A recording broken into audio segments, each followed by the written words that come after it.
Queridos, você abriu João capítulo 9? Então nós vamos estar fazendo a conclusão da mensagem, né, que começamos semana passada. E a gente já viu aqui no capítulo 9, nós vimos aqui um pouco a respeito sobre a questão das superstições, da cura do cego, em que girou em torno disso, a lição que Jesus nos deu, tá? Vimos a cura propriamente dita, nós vimos também a reação dos conhecidos do cego, e vimos também a reação dos judeus ali, e o tumulto, né, a polêmica que aconteceu ali por conta dessa cura. Mas agora nós vamos estar dando continuidade aqui em João capítulo 9, nós vamos ver hoje, queridos, a opinião do cego a respeito da pessoa de Jesus. Recebeu uma cura, recebeu um milagre, e como é que fica? Qual era a opinião desse cego que recebeu uma cura de Jesus, que recebeu um milagre das mãos do próprio Jesus, e o que aconteceu depois? A gente vai estar vendo isso, e aproveitando aí, já que a gente vai ver sobre a opinião do cego, a gente vai aproveitar também para ver sobre também a opinião de outras pessoas a respeito da pessoa de Jesus. Enquanto nós vamos vendo a opinião do cego e das pessoas em torno da pessoa de Jesus, a gente vai aproveitar para fazer uma aplicação para os dias de hoje, para a gente ver como é que está a visão das pessoas em relação à pessoa de Cristo. E aí, meu irmão, nós vamos se surpreender, porque infelizmente ainda hoje existe uma distorção muito grande em torno da pessoa de Cristo. Então nós vamos ver aqui, primeiro, qual foi a opinião daquele cego que recebeu a cura do próprio Jesus. Jesus curou o cego, passou lodo nos olhos dele, mandou ele ir se lavar, ele foi e voltou curado. E aí, mais tarde, aquele cego se encontra com algumas pessoas, no verso número 11, e perguntaram a ele como é que se tinha abrido os olhos dele, no verso 10, no verso 11 ele responde: o homem chamado Jesus fez lodo, e ungiu-me os olhos, e disse: vai ao tanque Siloé, lava-te. Então eu fui e voltei vendo. E em seguida perguntaram para ele: onde ele está? Ele disse: eu não sei.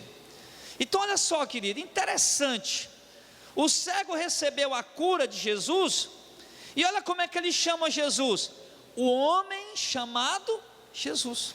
Isso já deixa claro para nós o que, querido? Que o nome de Jesus era notório ali. Quando o cego diz o homem chamado Jesus, isso já significa que as pessoas já conheciam Jesus, que o nome de Jesus já era propagado, que o ministério de Jesus já era conhecido, que as obras, os trabalhos que Jesus realizava eram conhecidos.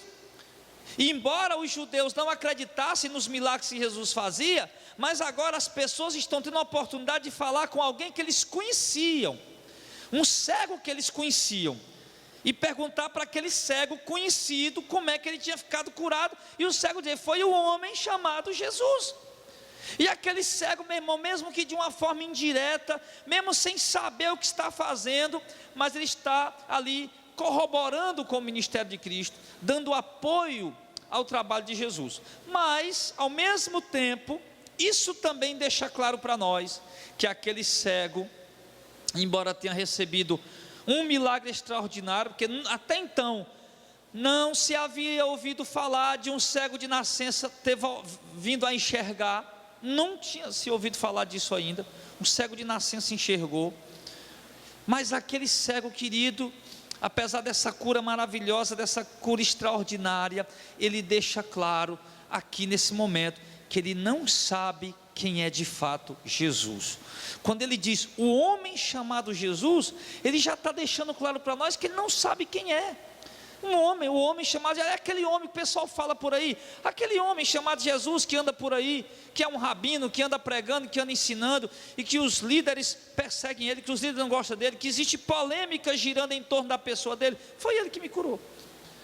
Então o cego mostra claramente que ele não sabe quem é Jesus na questão espiritual. A prova é que no verso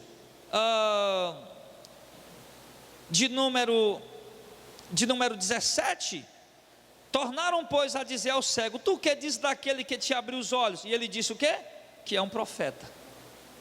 Ou seja, primeiro o cego diz, não, o homem chamado Jesus. Jesus era apenas mais um homem ali da sociedade, mais um rabino, mais um professor que andava pregando, conhecido. Mas aí o cego, por ter tido essa experiência com Jesus, ele passa a achar que Jesus é um profeta, ou que Jesus é simplesmente, ou não tão somente um profeta. Não reduzindo a obra e a pessoa dos profetas de maneira alguma, mas nós sabemos que Jesus é muito mais do que um profeta, muito maior do que um profeta. Mas o cego diz, não, esse homem só pode ser um profeta. Então perguntaram, o que é que tu disse que ele é? É um profeta. Então, querido, aqui a gente começa a ver uma coisa muito interessante. O camarada recebe uma cura de Jesus, e ele sequer sabe quem é Jesus. Isso aqui, meu irmão, nos desperta essa noite, para a gente dar uma analisada nas igrejas dos milagres, nas igrejas das curas, nas igrejas dos prodígios. Quando eu digo igreja dos milagres, das curas e dos prodígios atuais, contemporâneas, eu estou me referindo àquelas igrejas cuja propaganda, cujo eixo principal que sustenta seus ministérios são exatamente as apelações para as curas e os milagres. Nós temos visto curas extraordinárias, pessoas pedindo a São Francisco, pessoas pedindo a Padre Cícero, pessoas pedindo até a entidades no espiritismo e também dentro das igrejas evangélicas. Mas o que nós podemos analisar, queridos, é que embora nós vemos no catolicismo, usando de fato o nome de Jesus para se pregar e para se realizar cura, nós vemos de fato no espiritismo também alguns casos, embora eles invoquem alguns outros seres espirituais, mas também usam o nome de Jesus para ministrarem curas e milagres, e a gente tem visto que isso tem acontecido de fato, e principalmente nas igrejas evangélicas, nós temos visto aí uma explosão de milagres em muitas igrejas evangélicas espalhadas pelo Brasil, e nós temos visto aquela concorrência por testemunhos nessas igrejas. Mas aí, querido, para nós, quando nós ouvimos essas igrejas que fazem milagres em nome de Cristo, seja a religião católica, espírita, evangélica, que são as três denominações que se identificam como cristãs, as três religiões se identificam como cristãs aqui no Brasil, pelo menos essas três. Quando nós paramos para ouvir o que essas religiões falam a respeito de Jesus, eles fazem milagres em nome de Jesus, como está escrito em Mateus capítulo 7, verso 21, que naquele dia muitos dirão em meu nome, Senhor, expulsamos demônios, Senhor, falamos nova língua, Senhor, fizemos milagres, fizemos cura, fizemos prodígios em teu nome. Eles fazem milagres em nome de Cristo, eles expulsam demônios em nome de Jesus, eles fazem maravilhas em nome de Jesus, fazem coisas extraordinárias em nome de Cristo, eles vêm em nome de Cristo, se apresentam em nome de Cristo, mas quando você para ouvir o que eles falam a respeito de Cristo, o que eles anunciam a respeito de Cristo, você observa e percebe que eles não sabem quem é Jesus realmente. Eles não sabem. Tem tanta gente recebendo cura em nome de Jesus, irmão, que se você pedir para ele falar alguma coisa, irmão, a única coisa que ele vai saber falar, sabe o que é? Cura, milagre, prosperidade, campanha. Cura, milagre, prosperidade, campanha. Cura, milagre, prosperidade, campanha. A única coisa que você vai saber falar é isso. Tem tanta gente aí recebendo milagre em nome de Jesus, não sabe quem é ele. Tem tanta gente aí fazendo milagre em nome de Jesus, mas que não sabe quem é ele.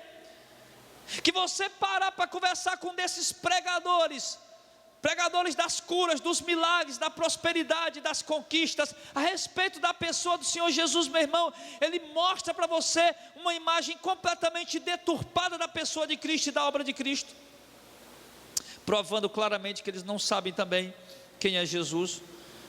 Nós vimos isso aqui acontecer já no ministério de Jesus.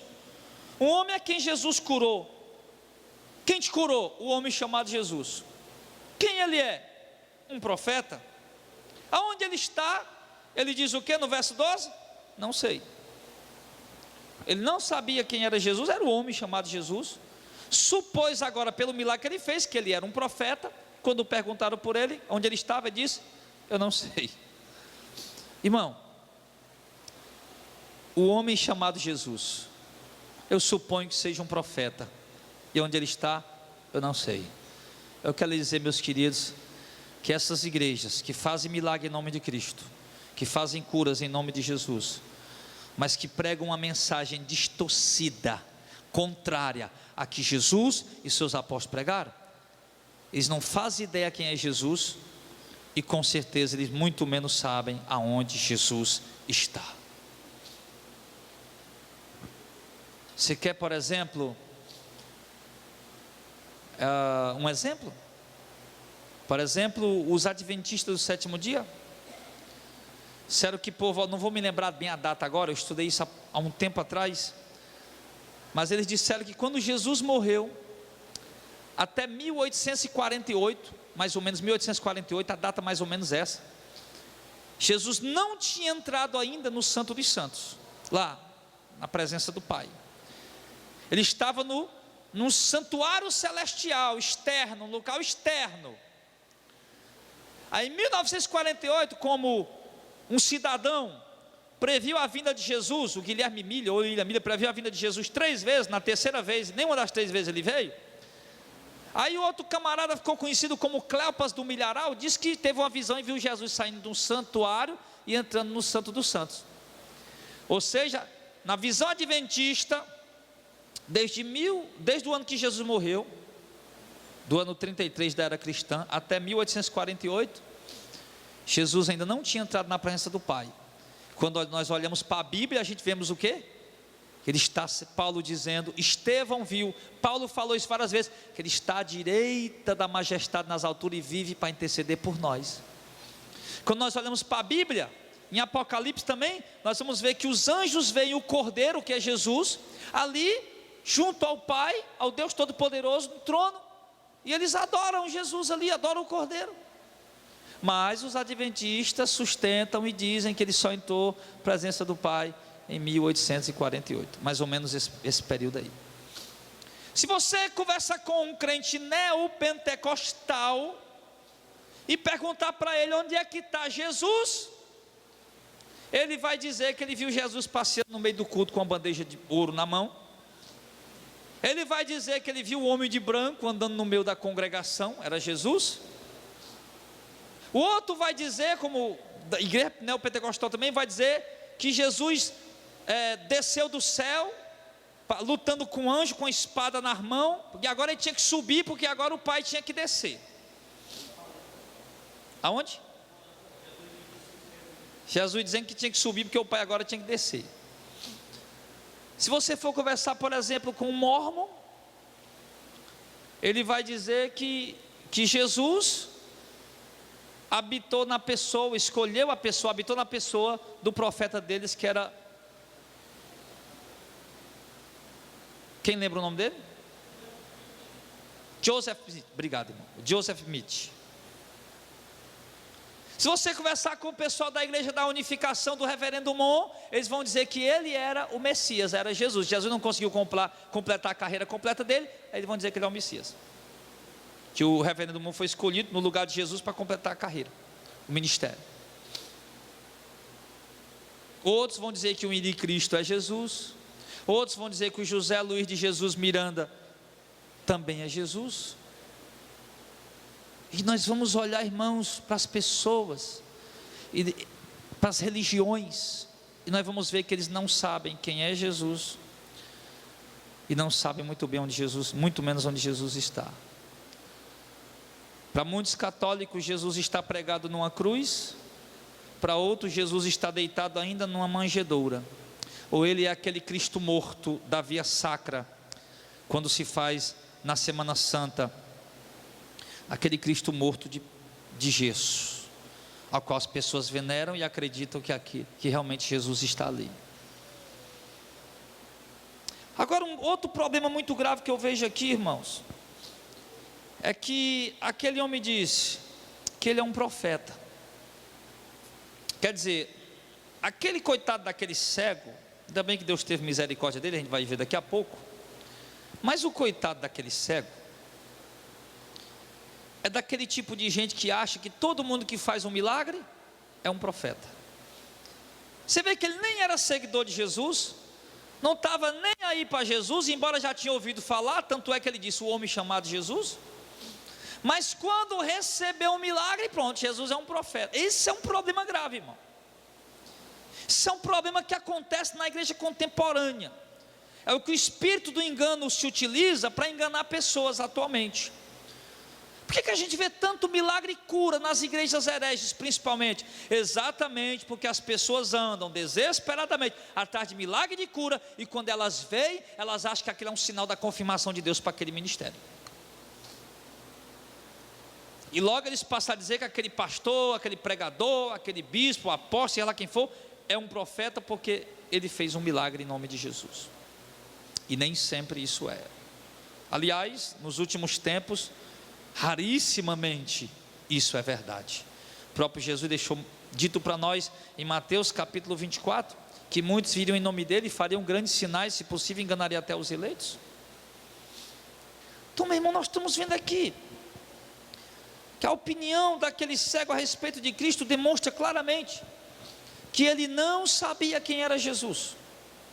E diz mais, no verso 25, quando eles questionam de novo sobre a pessoa de Cristo, ele diz: se é um pecador eu não sei. Ou seja, para aquele cego, embora ele imaginou que Jesus fosse um profeta, mas ele imaginou também que Jesus poderia ser um pecador. E todos nós sabemos que Jesus nunca pecou, porque se Jesus tivesse pecado, ele não poderia jamais ter sido o Cordeiro de Deus que tira o pecado do mundo.